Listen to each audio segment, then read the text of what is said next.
Hi, everyone. Welcome back to another episode of the Evolving Man podcast. I'm your host, Ben Goreski. Ian MacKenzie is an old friend of mine, and he joins me on this episode to talk about mythopoetic men's work, men's groups, the importance of men sitting together, men's initiation work. We talk about so much that this is one of these episodes that you want to rewind and listen to. You know, when Ian speaks, he has this way of sharing where there's depth, there's questions that come up for you about, what did he actually just say? And wow, that hit me in the gut. Ian is a great storyteller. He's a filmmaker. He's made 3 films, which were fantastic: Lost Nation Road, Amplify Her, and Sacred Economics. And he's the founder of the Mythic Masculine, a platform dedicated to realigning masculinity with thriving life. And on the Mythic Masculine, he has a podcast, and I highly recommend listening to his show. So on this episode, we dig into a story of Ian's grandfather's death and how that opened the door to men's work for him. We talk about how men in our culture become men, how men become men in a culture where there is no clear passage into manhood. How do we do that?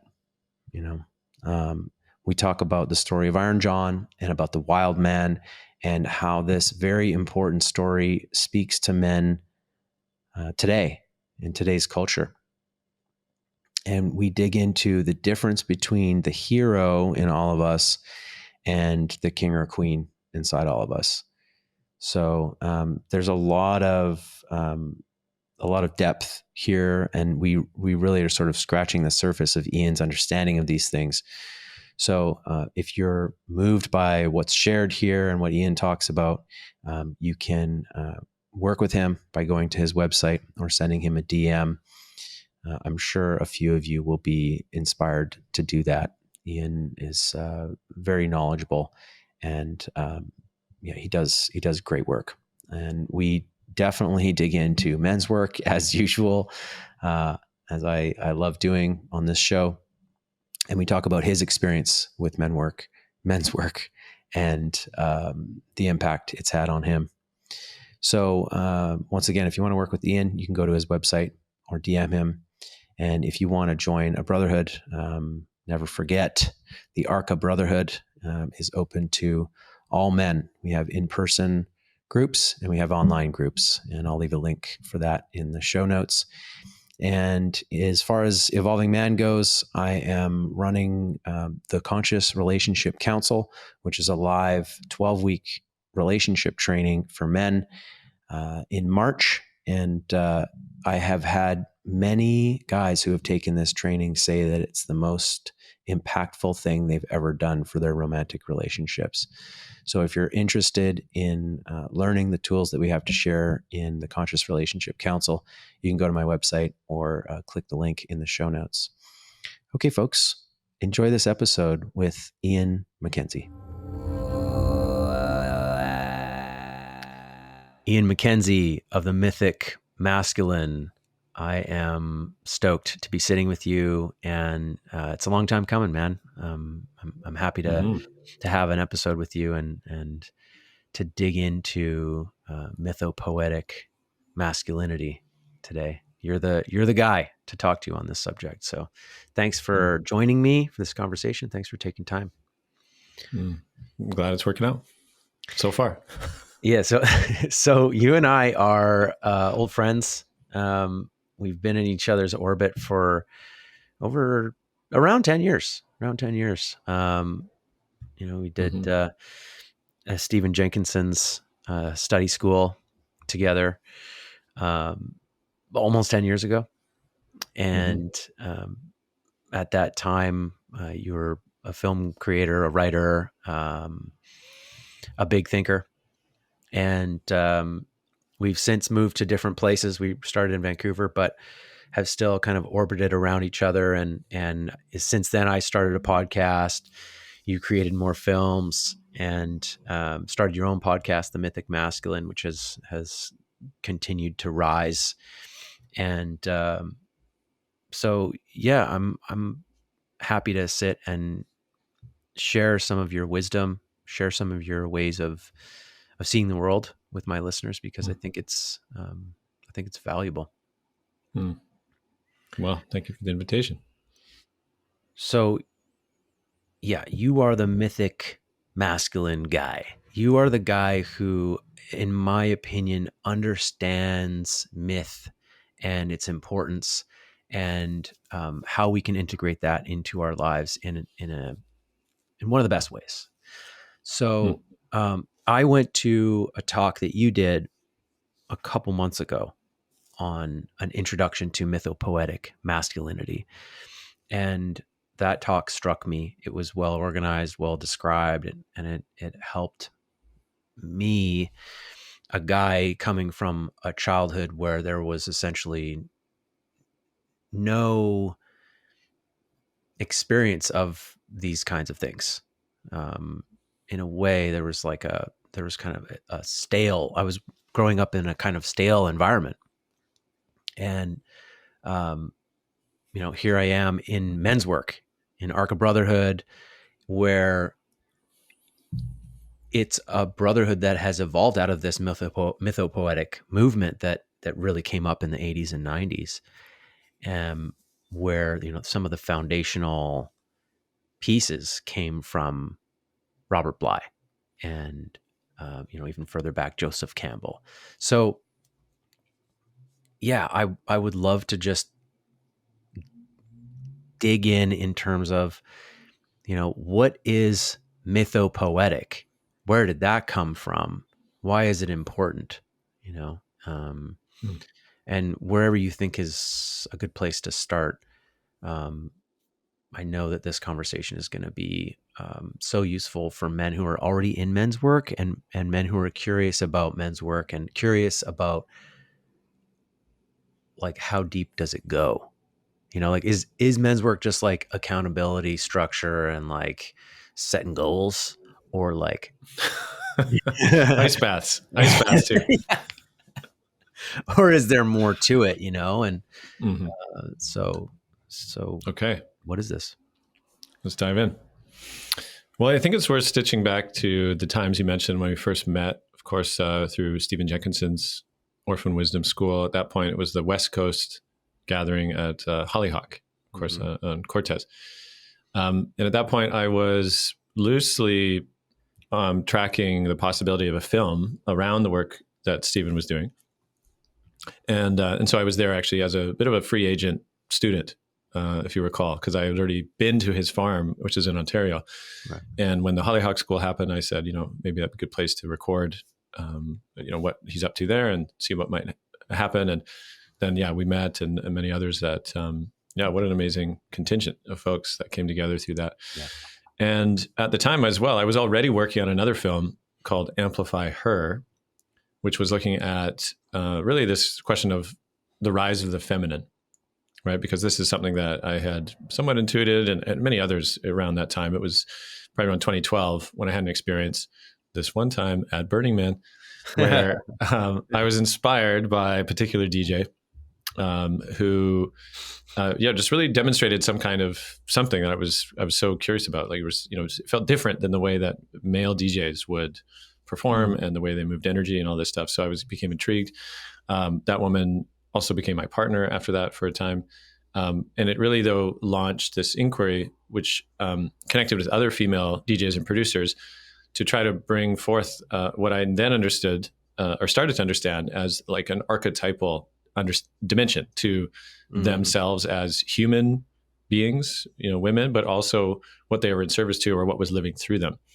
And so this is important to name because I first encountered the feminine mythopoetic slipstream, you could say, first, because that's actually what drew me. I read Women Who Run with Wolves by Clarissa Pinkola Estes, Marion Woodman, a book called Dancing in the Flames. It's all about the Black Goddess. And again, a lot of these themes around the rise of the feminine, how to understand it in what the term is depth psychology, is actually the sort of body of work, that lens. which, again, as I started to kind of pull that thread, started to recognize, oh, wait a second, this is something that has already been unfolding for some time, and that kind of traces itself back through, you mentioned Joseph Campbell, but even prior to that, Carl Jung. Carl Jung is this sort of, mystic at the epicenter of this movement, which again has continued or has influenced and continues to influence so many. Mm-hmm. So I went through this experience of coming into you could call the feminine gateway of understanding archetypes and the rest. And Phil, you want to jump in? Yeah. Before we move to the masculine, because I just want people to hear my perspective as someone who, went to one of your debuts of Amplify Her. It's a fantastic film. The way that you, tried to capture and articulate what you were seeing in these women, and the artistry with which you did that, the use of comic, like there's sort of these comic book animation pieces in there. It was a really inspiring film. And I think you did a great job of showing the modern version, the modern evolution of the feminine rising. And so I really encourage people to check out Amplify Her. And, after watching that film and then going to music festivals like Bass Coast, which are very feminine led, and they put women up on the stage, women like Closey, who was in Amplify Her. Closey played last year, and just absolutely, like, I was like, oh yeah, Closey's good. And, that she went up, and then it just the energy that she brought to that stage just like ripped me open. Like, I don't know how to describe the emotional impact of how she was playing and showing up there, but it's certainly a phenomenon, and very impactful on me. So yeah, thank you for creating that and for sharing that piece. Yeah, thanks for naming that, brother. It was heavily infused by my co-director, Nicole Sorkin. And people can find the film online, amplifyher.com, if they want to check it out. And they can actually explore it was a whole comic book motion series that was developed, as you named, which we wove into the documentary itself. But you can actually go in and see the full episodes of all of the different characters that was co-created with the women as well. And so, again, to me, that was really a way of trying to make visible these forces, these archetypal forces that without the ability to be transmitted or to be made visible with art, right? That's one way to make the archetypal visible. That it was something that clicked right after that in this co-creation. So along the way, of course, as I started to look into the feminine side, I became very clear, or I started to have a sense of, wait a second, if this is all this body of work and these writers and the rest have explored the feminine side, what about the masculine side? And it was around that time that my friend John Wolfstone, who was also a collaborator at that point, he said, you got to read this book, Iron John. Right. And I was like, what's that? And, I kind of had it on my radar. This is now 2015. And it was that year, actually, that both my grandfathers died. That same year. And again, they didn't know each other. They were very different kinds of men. And it just so happened that year, they both died. And the one grandfather on my mom's side, he was more of a recluse. I didn't actually know him super well.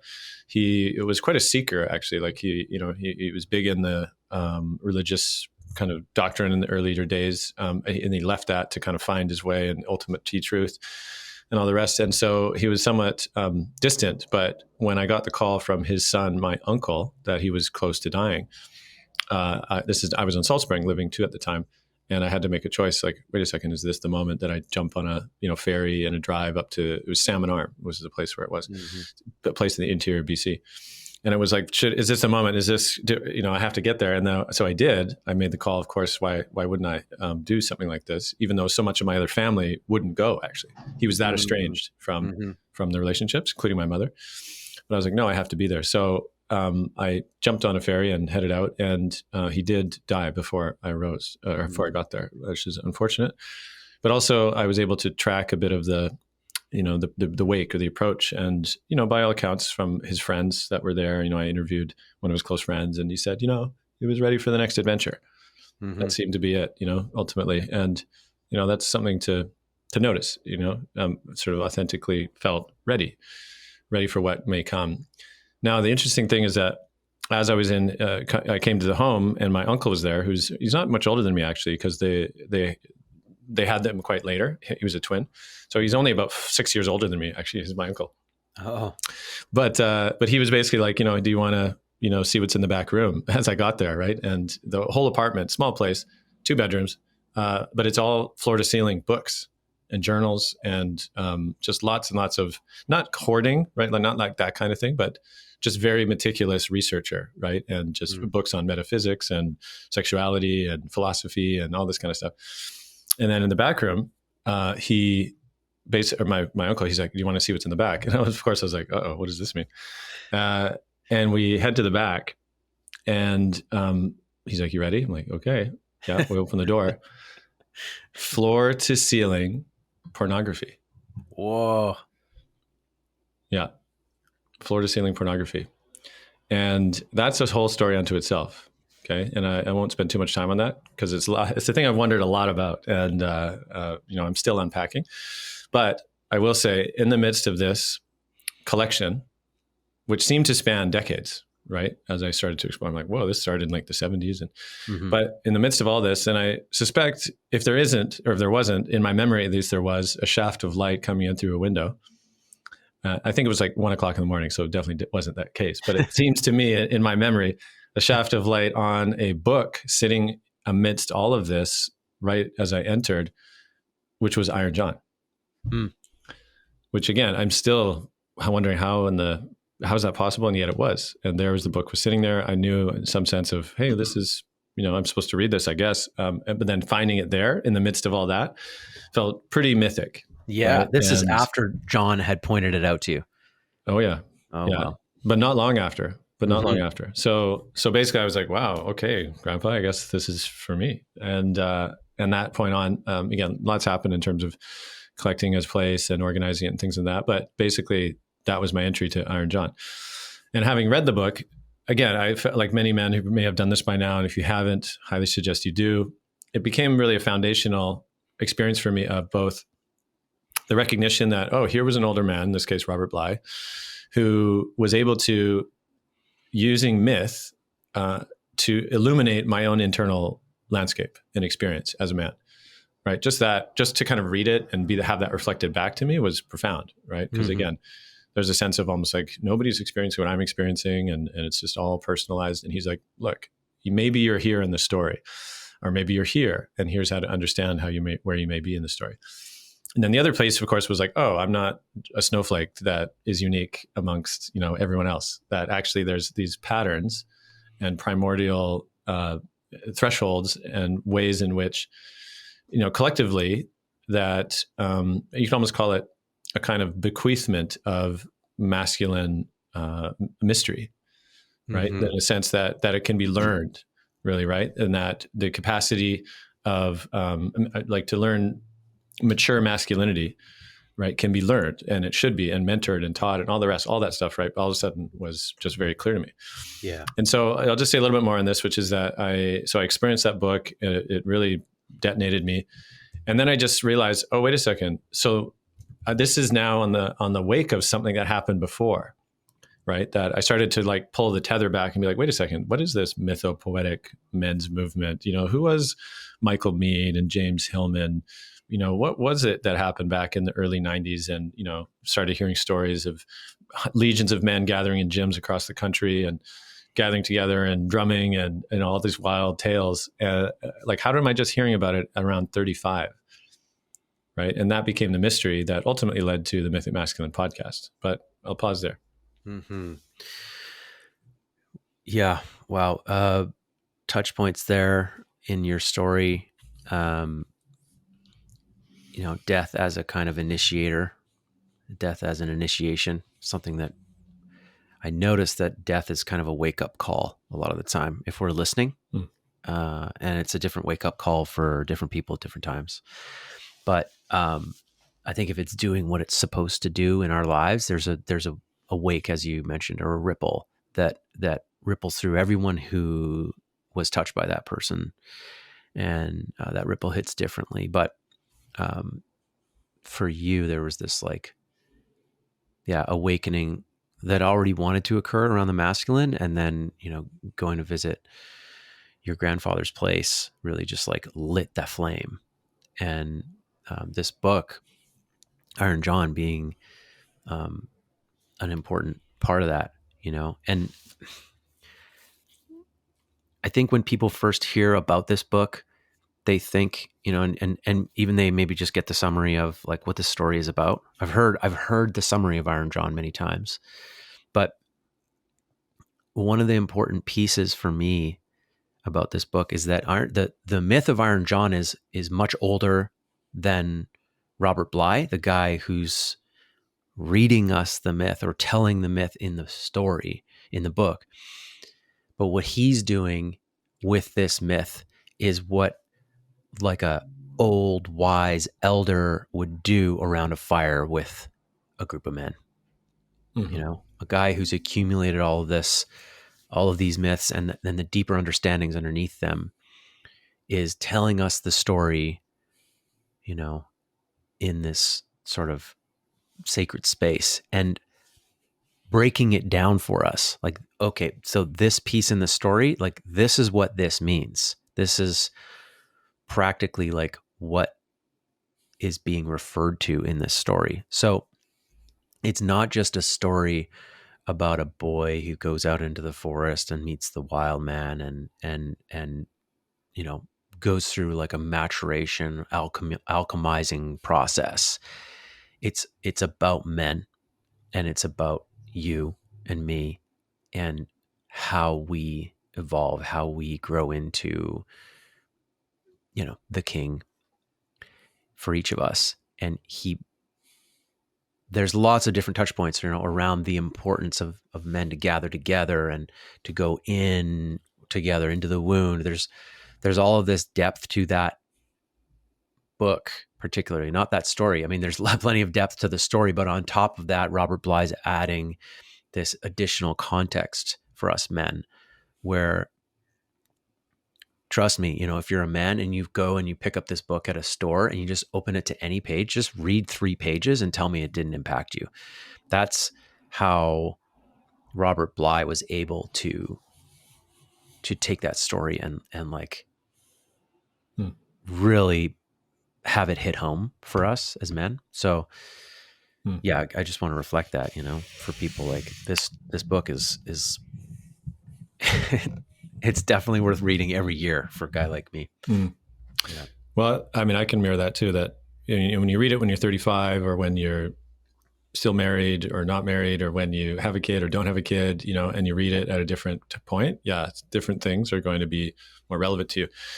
But I think it's worth now taking a step back too and expanding on some of the context again. How did this book arrive, and why was it detonating in the way that it was?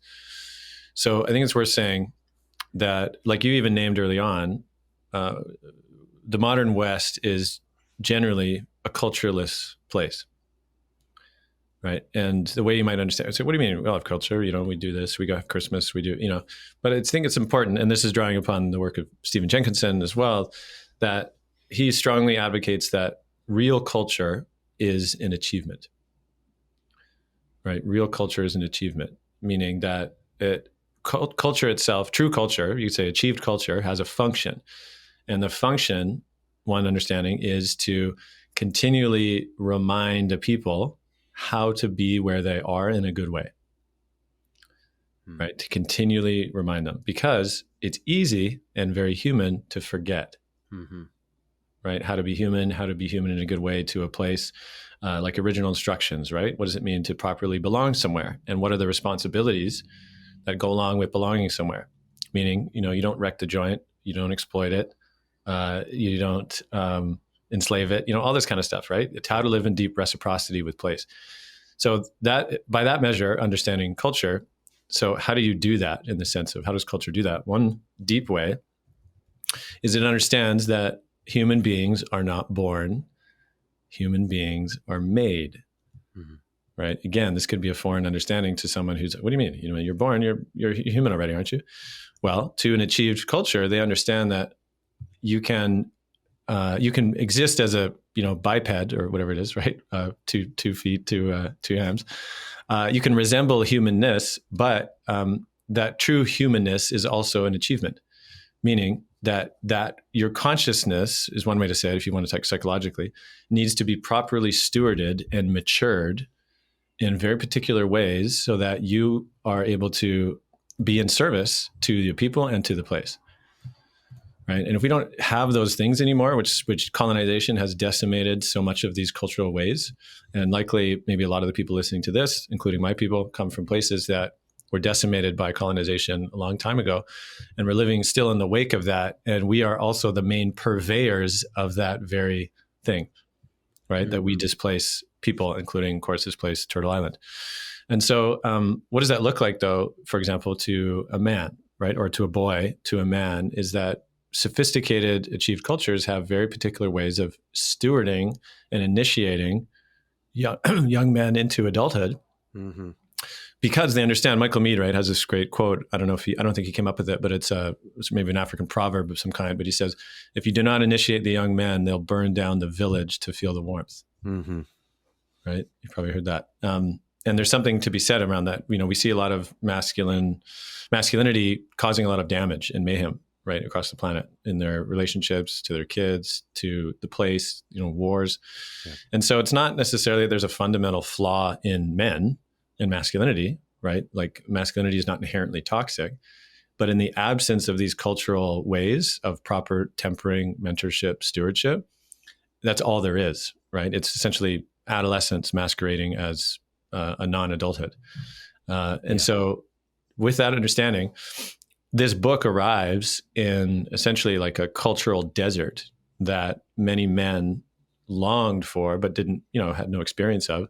Mm-hmm. Deep eldership or mentorship around these very things. What does it mean to be a man, right? A lot of men, years ago at a festival, when I first started talking about this stuff, maybe 2016, I asked a group of men, it was in Australia. I said, how do you know you became a man? Right.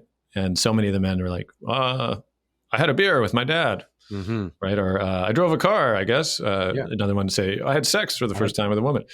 Yeah. Right. But there was no the men of the village came for me and took me out to the forest. And then I went through some none of that. Right.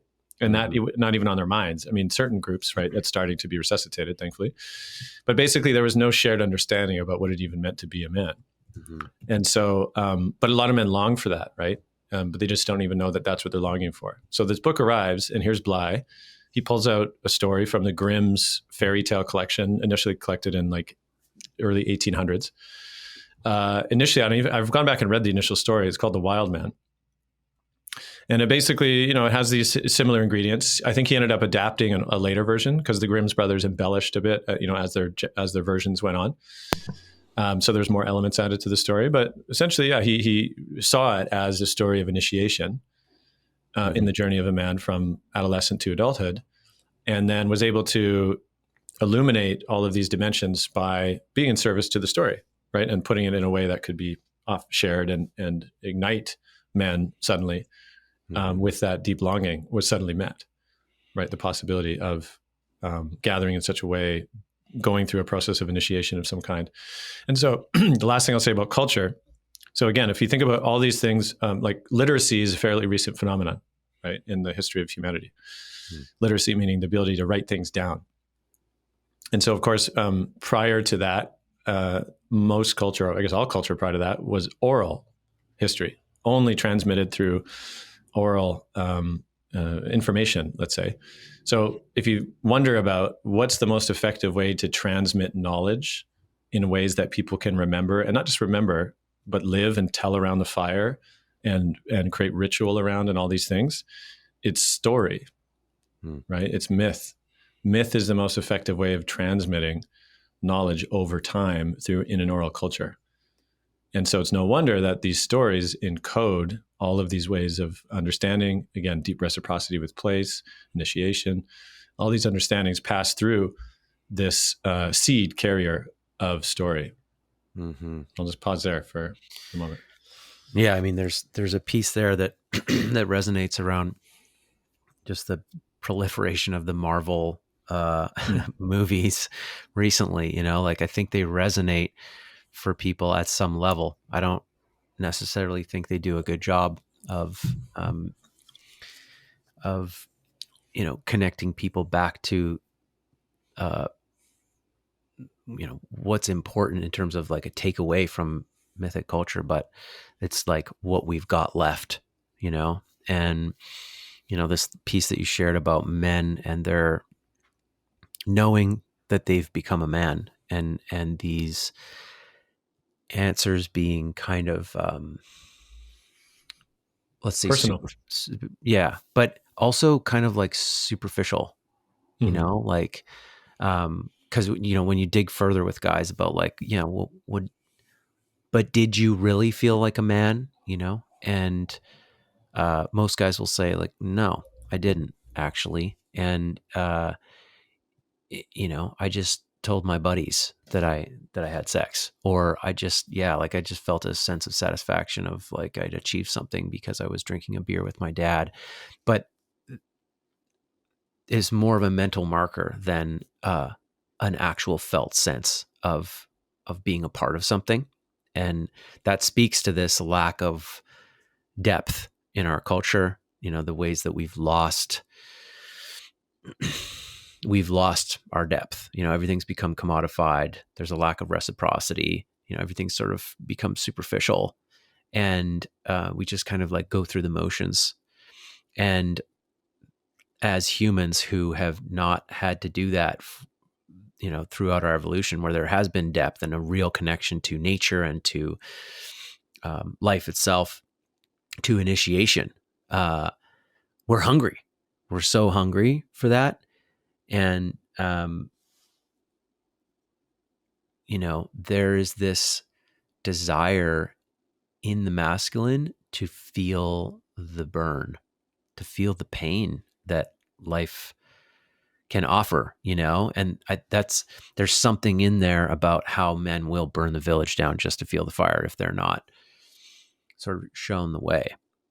And that certainly was me when I was a young fella. I was just burning everything that I could burn, So yeah, there's this piece in the myth of Iron John around the need for there to be pain and a wound, something that like crushes your ego, which has, by the time you're 15, 16 years old, your ego's getting quite large. And the way that, men who are still connected to the old ways come in, take a young man, put him through an adverse experience that is painful, struggle, has him confront fear, difficulty, loneliness, enter into this almost like spiritual experience through a wound, and then, essentially crush his ego, crush his arrogance and his pride and his the part of his mind that thinks that he's invincible. Have him face the reality of the elements and how harsh and difficult life itself can be, and then at the right time have him be welcomed back in by the men. And if the ego is sufficiently dealt with in that moment, if he's sufficiently humbled, he can then be of service, and he can then carry a burden for the world rather than only being concerned with his own burden, because I mean, what is a man as compared to a boy if not no burden or other than your own, versus carrying your burden and the burden of others at times as a service to your community, as a bringing your strength to your community. So yeah. I'm happy to expand on too a few things that might be useful. That so again, this is good if you haven't read the Iron John story. you can pause here and go read. There's many versions. Maybe you can keep one in the show notes. But essentially, that there's the understanding of they call it the golden boy, or like the boy with the golden ball, which in the story is the young prince in the kingdom. At this point, they've found and bound up and brought the wild man out from the forest into the courtyard. They've caged him up as a way of almost saying, controlling the wild, or sedating, right, the wild. And so the young boy, the young prince, he enters the story. He's playing with his golden ball. The way Bly talks about that is like the original innocence, the original purity of boyhood. And that he's joyfully playing, and he ends up losing the ball in the cage of the wild man. And he kind of tentatively goes up to the cage and says, please, sir, can I have my ball back? And the wild man says, not until you let me out. And I love this detail in the way that Bly talks about it. He says, a lot of men leave that cage and never go back. Right? That's it, actually, for them. They live their entire lives afraid to go back to the wild man's cage to get their ball back. But usually through calamity or the road of ashes, right, he might say, when best intent and relationships and career and all that might have burned to the ground, there's a certain humility of like, okay, I lost something along the way.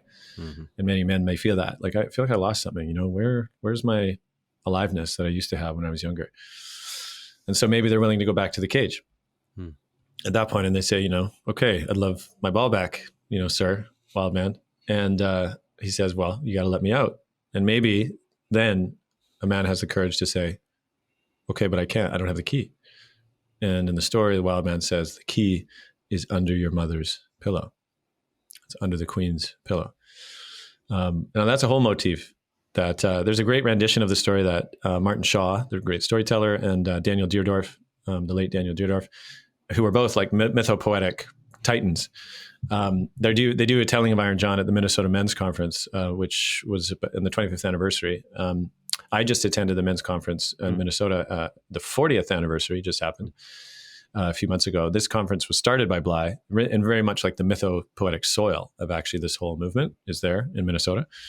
But I'll just say in the story with Martin and Daniel, they say, the key is under the mother's pillow. And they you can hear them on the recording. They're joking. They're like, oh, Freud was right. And all this stuff, right? There is this link between a man's erotic wildness and his mother, right? And that dynamic between, and we're not saying because there's attraction to the mother or vice versa. There could be elements of that, certainly. But it's about something deeper. It's about something more archetypal. And again, we could go into that a little bit later. But I'll just say that in terms of the initiatory process, there's an understanding that you start as this golden boy, right? This innocent, pure being. And I see it, my son is 6 and he has that spirit. It's just, everything is, magical and delightful. And, there's emotions can come up and sadness and disappointment, but quickly, adjusts. And then he's back to, everything's amazing. And at the same time, there's the seeds, of course, of a sense of one's own ego that he is the center of the universe. Right. And that's normal, actually, for a child. That's actually appropriate. Of course, you're the center of the universe, right? That's all you know. You. Everything is good for you or not. And that's appropriate life stage. And then as the boy grows, and, you can maybe say this is generally coming on around 7. There's sort of magic windows here. But around 7, there's a shift into, you could say, a bit more of like a self-awareness, a bit more of maybe a broader sense of right and wrong, right? Like a sense of morality, things like that can kick in. Shame, of course, around sexuality. Like all these dimensions start coming on. You really start to sense your own identity, right? Like, who am I actually in this weird world?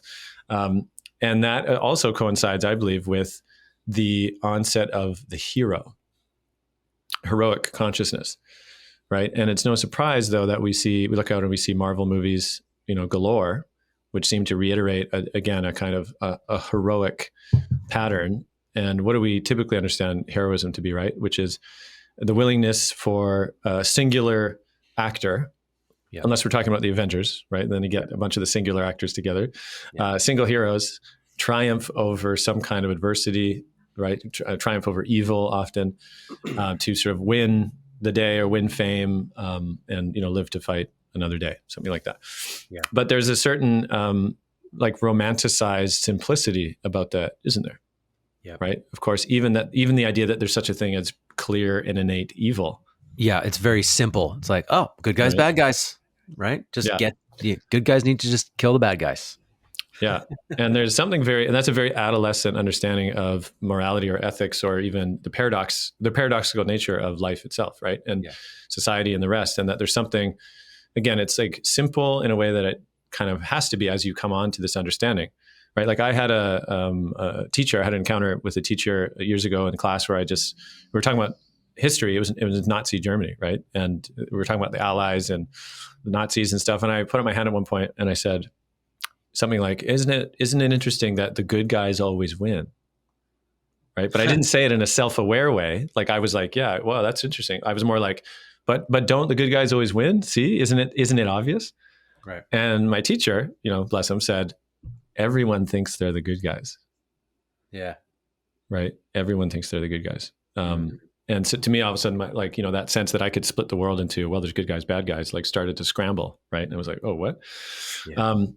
Because, and again, this is important as we step forward, I think, into certain maturity, because anytime you banish the bad on behalf of the good, you become the bad. Maybe that's one way to say it, right? I mean, there's a great comic series. I don't know, it's called Death Note, right? That's one example of that, where essentially, again, any crusader of like, we just have to get rid of all the bad and then we'll be left with good, ends up being deeply affected by the acts necessary to banish, quote, the bad. Yeah. I was even talking to an Indigenous guest one time who we were talking about this in Indigenous communities where there was, maybe harm from the men, or like, behavior that wasn't really appropriate or whatever that was going on in Indigenous communities. And he even said, he's like, look, if we just banished all the men that did something kind of inappropriate, there'd be no men left in the village. Right? Yeah. As in, it's just not really a functional solution, right? Yeah. And so there's complexity there, right? And how do we actually deal with these kinds of things? And so that correspondence, or the adolescent psychology of the hero, needs to be directly, and you said, crushed in a way, right? The ego. Mm-hmm. And I would say maybe another way to say it is withered by a force greater than them. Mm-hmm. Right. And there's this beautiful line, I think it's Rilke, right? He says something like, to be defeated by ever greater foes, or something like that. Mm-hmm. Right. There's something in that. And therefore, the initiatory process, very deliberately, and this is something I think Martin Shaw talks about, he's many years in rites of passage experience. He calls them wilderness vigils. Right. But he says that it's like a deliberate trauma, right? It's a deliberate trauma to your sense of self and your ego, which is necessary, but you're not bereft to put yourself back together after, right? In an achieved culture, like you said, you're welcomed back. You're brought into a cosmology, an ecosystem of understanding that puts you in your right relationship to it, right? And the way one might say it is maybe you realize that you're not the center of the story. Yeah. But you realize you're part of that story, right? Part of that much greater story. And an important part. Exactly. Yeah, exactly. So it's the paradox, right? The paradox is you're not the center of the story. You're not, everything, but you're part of everything. And what a grand place to be. And I think a lot of men, again, they suffer deeply with this because those two, maybe some viewers have seen Everything Everywhere All at Once. Did you ever see that film? What an amazing film. Oh, man. So if you haven't seen it, hopefully this won't spoil it, but I'll just say that very existential dilemma, right? That very thing of I'm nobody, nothing matters, right? The nihilistic abyss is the portal to its exact mirror, which is, I matter and everything I do matters. Yes. Right. But those are the exact same portal viewed from a different trajectory. Mm-hmm. Right. They're bound by one another in their appropriately bound. Right. That you need often a way of stepping through that portal. Mm-hmm. To get to the other side, to now all of a sudden see the same thing you were looking at, but from a very different angle. And suddenly you see that you're part of it. Yeah, I've seen that at a simple level just in men's circles, where guys come in this place of, I don't matter. I feel like I have no power. Like the depression is there and clear and present for them. They've lost a job, a partner, status. A lot of men, when they have these losses, especially in midlife, they're very susceptible to suicide. And Mm-hmm. I'm sure you've lost people in your circle. I've lost people in my circle who were middle-aged, guys who had kids, because of this desert that you can end up in when you lose these pieces that you hold dear. Mm-hmm. And it can leave you in that place. And I've seen men step through to the other side just via the reflection of the other men in the circle, saying like, hey, you matter to us. You matter to us right here and right now. And Yeah. that becomes the stepping stone to recreating whatever identity that's more firmly footed for him Mm. from that place. I could just add too that there's this image, and it came to me with my buddy Eamon Armstrong, who great flamboyant fellow that continues to teach me a lot. I often call him like a fellow who's perpetually initiating. Like, as in, he's the guy that'll just go, do an Imboga retreat, and then Right. he'll study with some, Zen master or Mantak Chia. Yeah, he's like, oh yeah, I'm with Mantak Chia, and he's just always doing this stuff. So I kind of joked about it, but this term came to me in my conversation with him that men's work truly begins with failed heroes. Right? I almost call it that men's work is a league of failed heroes. And by that meaning, like, you realize when you truly reach your capacity, right, and fail in a way, right, at your ability to do it all, right, and take on the world and do it all and achieve and like see your own blind spots or whatever, all that stuff, right? When you realize you just can't do it alone, that's the beginning of that humility to step into men's work, I think. Mm-hmm. And then you realize, oh, actually, none of us can do it alone. And isn't that a great thing, right? Isn't that a great thing that suddenly we can do it together, right? Mm-hmm. We can offer each other mirrors. We can support each other. We can be meaningful to each other in a way that, you just need a few people that actually care about you enough to feed that sense of worthiness, I think, right? It's not, the gap isn't so big. As much as it's kind of covered up with, people with 80 million Instagram likes or Facebook, view, whatever. It's like that sense of like, oh, if only I had that often, right? It's like, then I would, if I had status like that, now I'd feel worthy. And I think that's the con game, right? You actually don't need a few caring people to actually make you matter. Yeah. Yeah. And you become one of the lucky ones when you step across that line into a circle of men who really see you, really see your pain, know your pain, and you realize that you're not alone. Because I think that's the big thing, is like, maybe it's just my biggest wound, speaking of loneliness, but it can be so lonely to be a man and to struggle with your pain, to struggle with the questioning of your existence and your value in the world and what you're here for. And I think so many of us think that we're suffering alone with that, and it's really just a product of a society that lacks depth, that lacks initiation, that lacks real culture, where men are really like holding each other. Mm-hmm. Mm-hmm. So back to Iron John. There's so many pieces in Iron John, about ashes, about the wound, about the need for men to move beyond their need for nurturance and approval from the feminine in order to step into their mature masculinity. Otherwise they get stuck forever in a need for mothering from women in their lives. That's a common complaint from women. So, yeah, what other important pieces are there in Iron John that people need to hear? Well, I mean, there's so many stages within the story that are powerful. I mean, you mentioned the road of ashes. This is the time in the kitchen, doing the kitchen work. Mm-hmm. It's like that humble work of just, chopping wood, carrying water, sitting with the ashes of, aspects of your life that actually didn't turn out the way you assumed they would, or thought they would. And but then there's also really beautiful passages where the boy meets the princess in the garden, right? And that whole chapter is really about cultivating this practice and skillfulness with eros, with life energy, right? Is one translation of that, eros as life energy.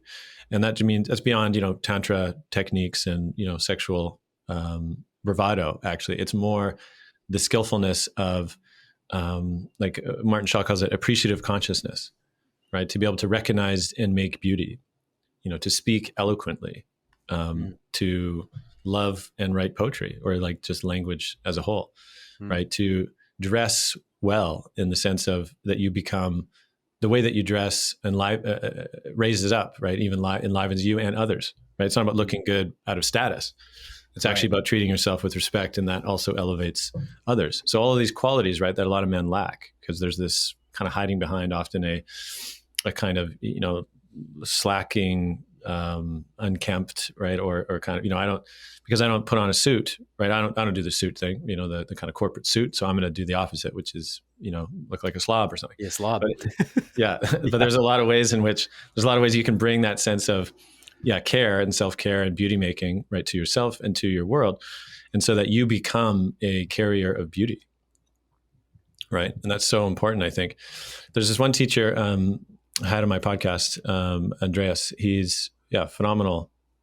He's it's this Italian lover who's been doing this for decades, but he had this great understanding, which he says that if we're talking about heterosexual dynamics, men and women, that one of the great powers that men have is their power of speech, right? Their power of praise and language in order to make a woman feel loved and appreciated and admired, and that capacity to speak well. And again, Martin Shaw even has this other phrase too, the 12 secret names, right? That phrase of being able to bring a poetic dimension to speaking of the beloved. Both the beloved is in your connection to spirit, as well as the beloved you in your partnership, right? Like these qualities are just so they're one way that we conjure beauty.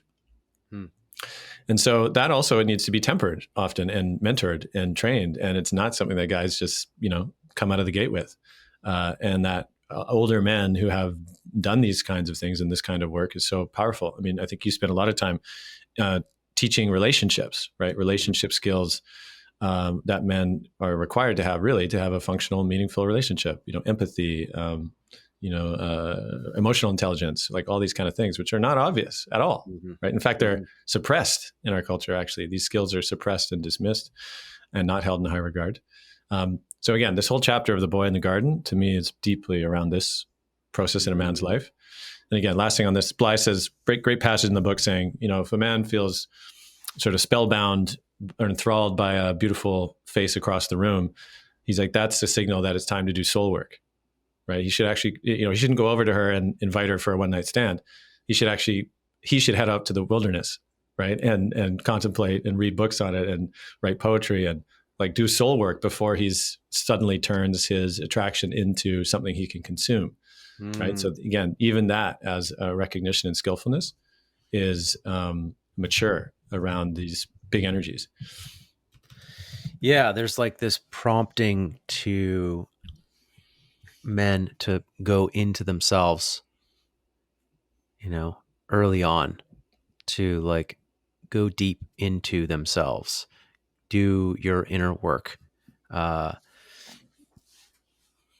rather than seeking outward, trying to prove oneself, trying to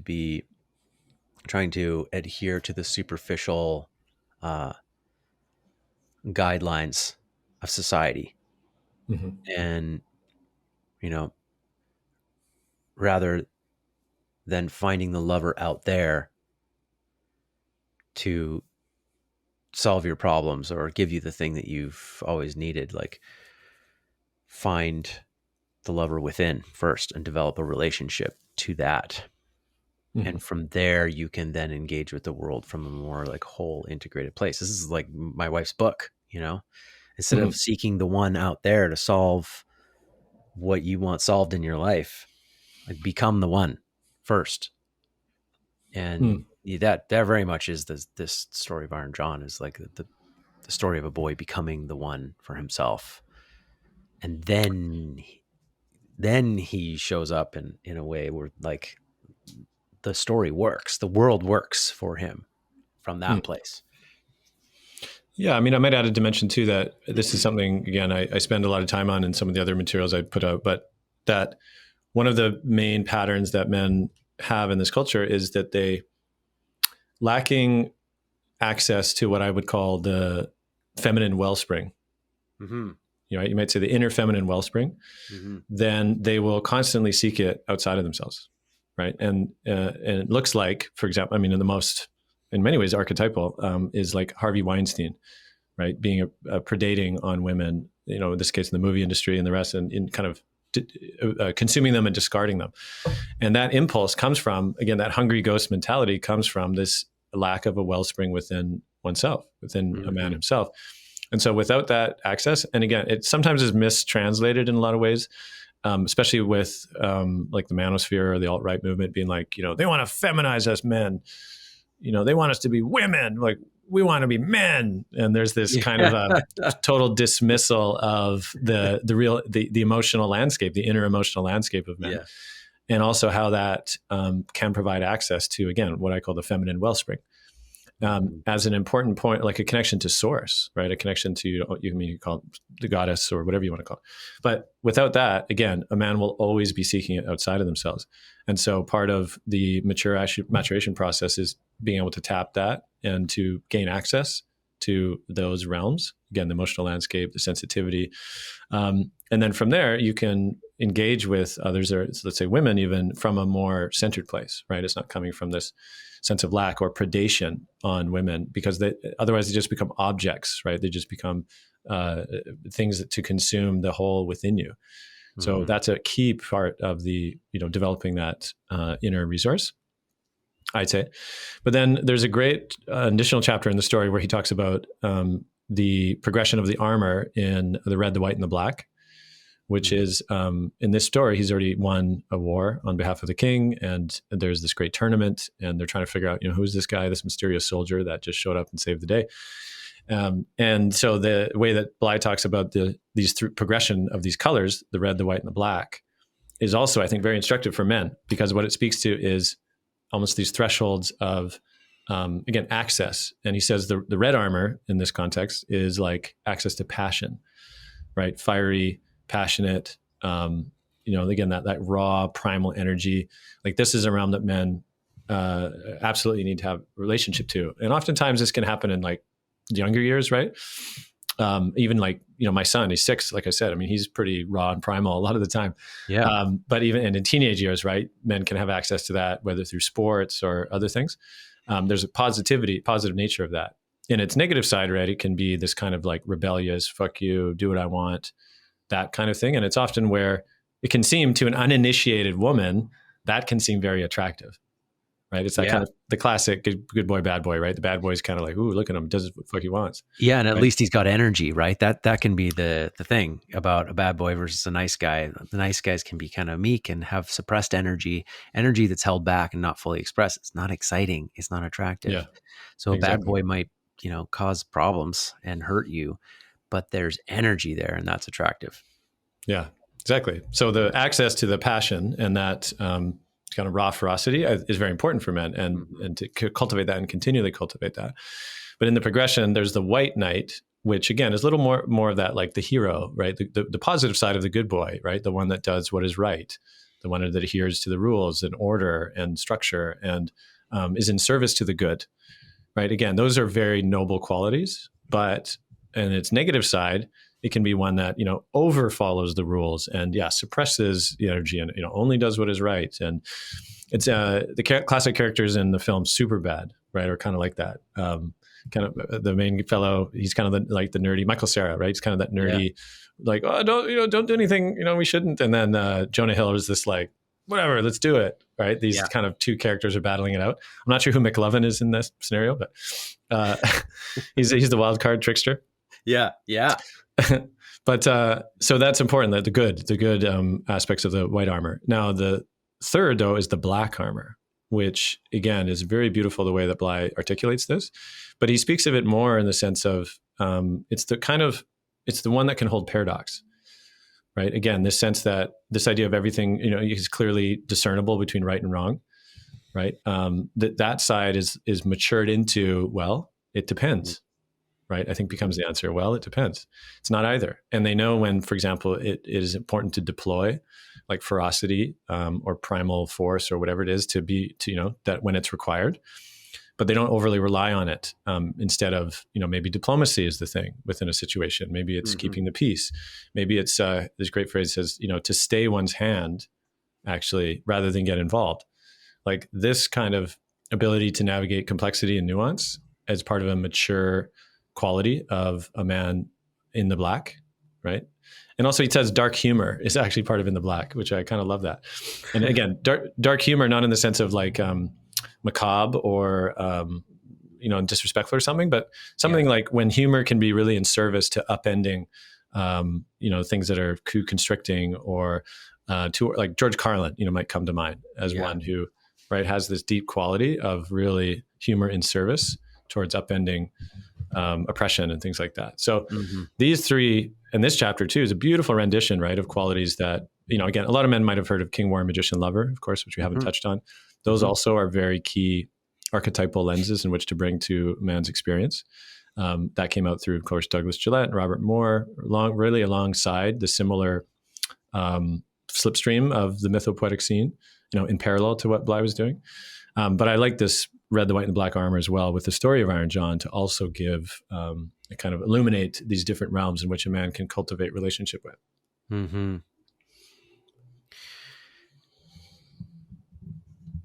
What is the deep masculine? How do you define that? How do you understand that? The deep masculine, it's a phrase I do believe I first came across in Iron John. And for me, what it speaks to is, again, that archetype of the wild man, which really is about this primordial force. And again, by archetype, even just to say, we use the term a lot, and some people, of course, probably heard it, but really, I think what it means is these patterns that exist, which we are a part of in this sense, or can live through us. Like they are beings unto themselves, and that they can also live through us. Archetype are sort of like primordial forms. And Jung coined the term, Carl Jung, but he also, I think, spoke of them in relation to the collective unconscious.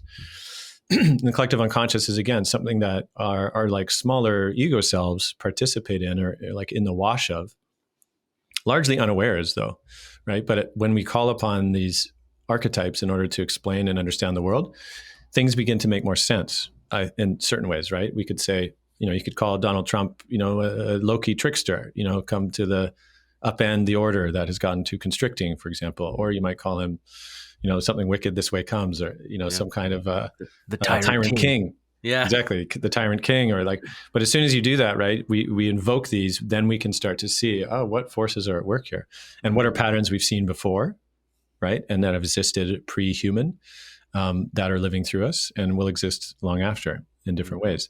So in that sense, archetypes that we relate with and can provide meaning to us become very important. And so the deep masculine for me is the wild man, that primordial, pre-literate, even pre-oral, pre-language, right, force that in the story is that which lies at the bottom of the swamp, right? That is, in many ways, often is kind of juxtaposed with the domesticated man, right? Which is also a sort of, if men remember seeing American Beauty, right? The film with Kevin Spacey. I mean, such a classic. I saw it again recently.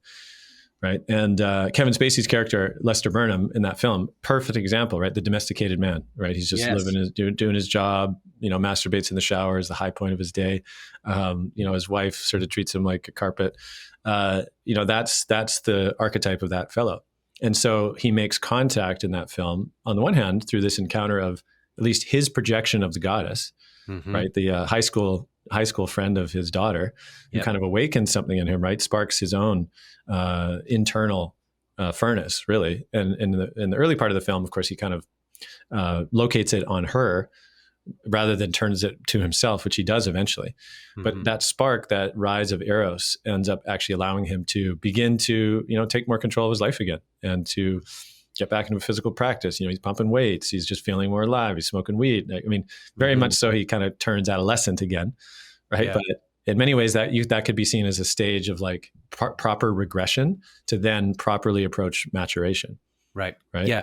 So the primordial force. Yes. His passion. He's reigniting that depth that has been lost in him. Yeah.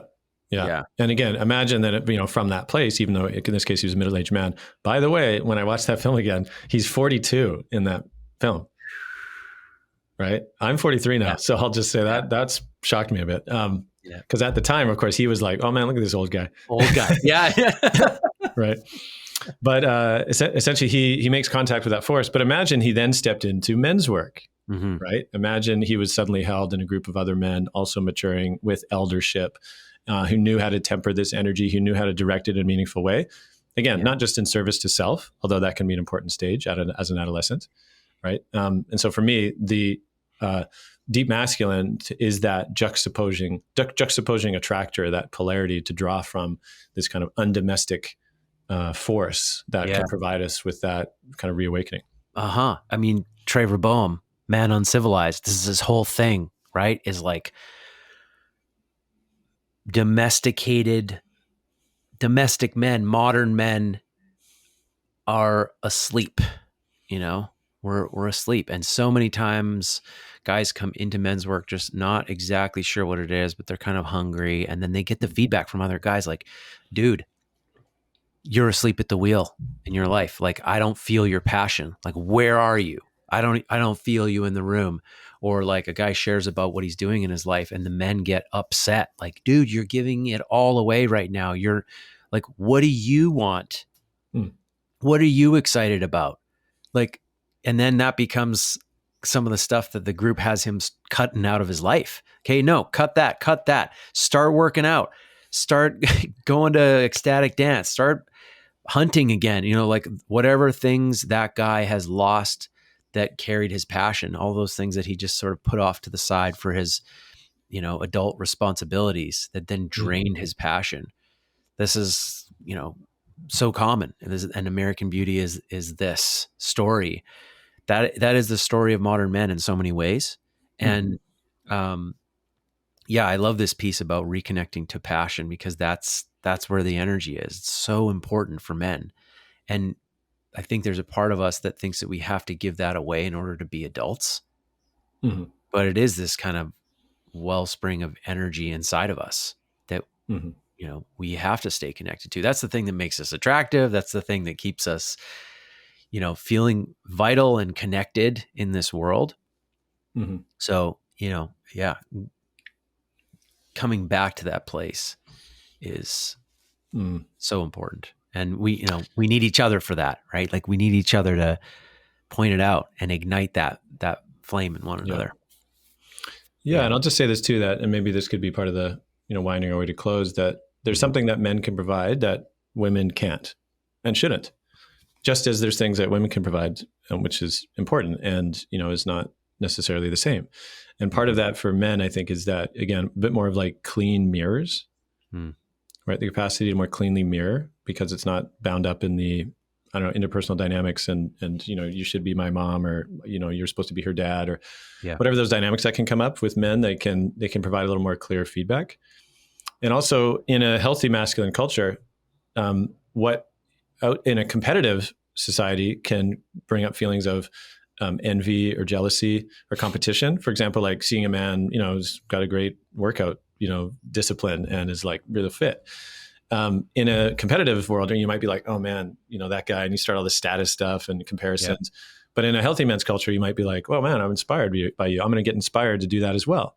Right. Or like maybe you appreciate a man's eloquence, right? And you're like, oh man, I'd love to learn more about that. Like you've inspired me. Like that can be really beautiful ways in which we can mutually encourage each other instead of being, subtle competition, for example. And I'll just say that, that emotional support as well that man can give, often it has a certain tone or, Bly talks about this, a kind of masculine tenor that just transmits something different. right? That can be very maybe supportive in a different way than nurturance from the feminine can be. And again, they're not cancel each other out or anything. They're actually both necessary and vital. But a lot of men have just never experienced that, right? Maybe because they didn't have a dad, for example, that actually offered empathy and deep connection, didn't know how, right? They were never taught.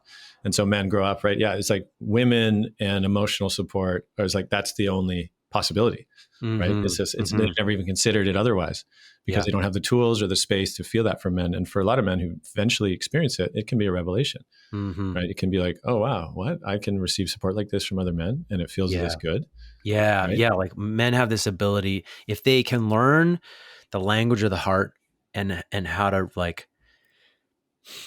really love each other, to bring that like brotherly acceptance, love, like, hey, like your everything is safe here. And like, we can handle your everything, including the full scope of your anger. Like we can handle that. And we love you. Match that with fire of like, we're going to hold you accountable to what you want in your life. We're going to light a fire under your ass. We're going to hold you to your word. We're going to challenge you to rise and not settle in your life. We're going to stand for the best in you. This kind of energy, this fire matched with water that men can bring to one another. That sometimes doesn't land so well with women when men bring that in that way, but men love that. When a guy gets this like passionate, this passionate speech from another man about what he wants for him, and he feels really seen, and like his dark side seen, he's somebody, put their thumb on his dark side, but also is like lifting up the best in him and his light and sort of calling him to that. You see guys just exhale and be like, oh, wow. Yeah. Wow. That I feel really seen. And this is like, I've never experienced this before, So yeah, thank you for touching on that. Like there is a special energy that men get from spending intentional time with other men, where the purpose is to kind of go deep and listen to each other and speak the truth and listen for the truth. That is unique and powerful. So no time for king, warrior, magician, lover, but I've talked about that a decent amount on this show anyhow. I've done a couple episodes on that subject. So just note, folks, like if you want to learn more about that, there's a couple episodes on that. But let's just tie a bow on this with like summarizing what mythopoetic masculinity is. Absolutely. I'm recalling now, I had an interview with Michael Meade, who is, again, known as one of the three founders. Martin Shaw called him one of the three-headed hydra of the mythopoetic men's movement. He was the younger at the time of Robert Bly, James Hillman, and Michael. And when I interviewed Michael, then he's in his 70s now, right? And this was a couple years ago. I did that on Vashon Island. But he said that this idea of the mythopoetic men's movement was how it was often referred to then, and sometimes even now, right? Oh, it's a movement. And he said, that they didn't like that at the time, and they still don't. He doesn't. This idea that it's this broader, almost like a political movement, because he said, look, when men get together and they move, it's typically to war. But he said, what this is, and what he sees primarily is it's soul work.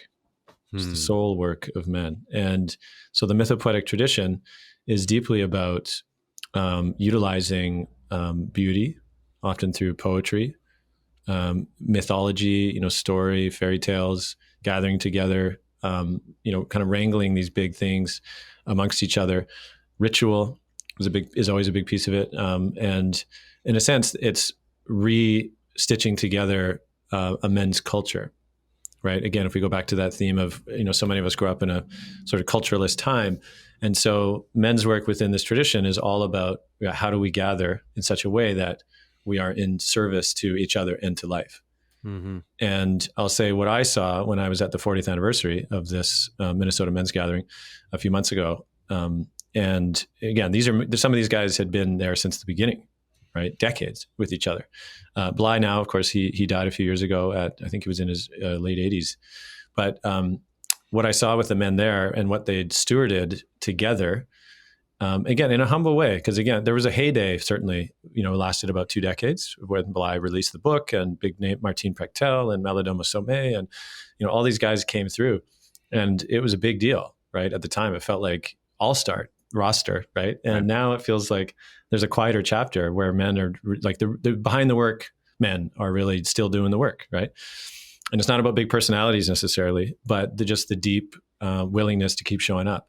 And so what I saw there, which I was deeply touched by, was the devotion that the men had to each other, to beauty, and to life.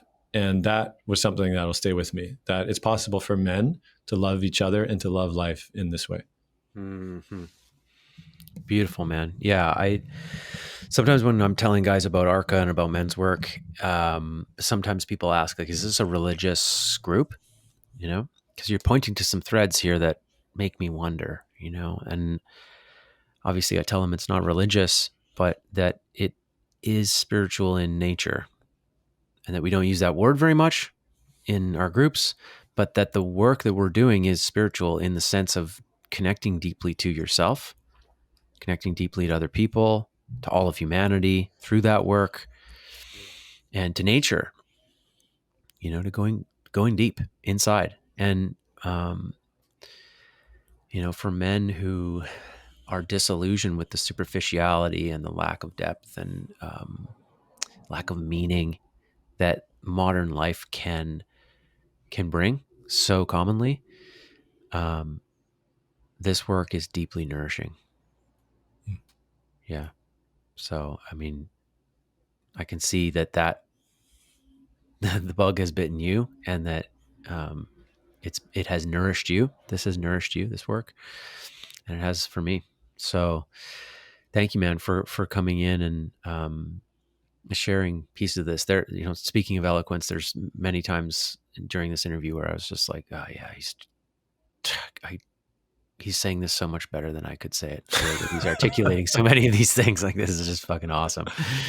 So, yeah, thank you, Ian. I appreciate the opportunity to sit with you and to listen and to learn from you. Thanks, man. Thanks, brother. And if I may just say that I would say out of the quadrants, that we didn't quite name directly, the king, warrior, magician, lover, I personally have been most enamored by and sort of offering opportunity for men to deepen in the lover. Mm-hmm. And again, this is, a multidimensional thing, but largely around eros, this wider connection to life, erotic rites of passage, these kind of things that if men are interested, they can check out some of my resources on my website. Mm-hmm. And what's your website? themythicmasculine.com. All right. Okay. Yeah. And I'll make sure to get all the links, all the appropriate links, and put them in the show notes. And hopefully this is the beginning of a number of collaborations that you and I can do to expand this work and its reach for men. So until next time.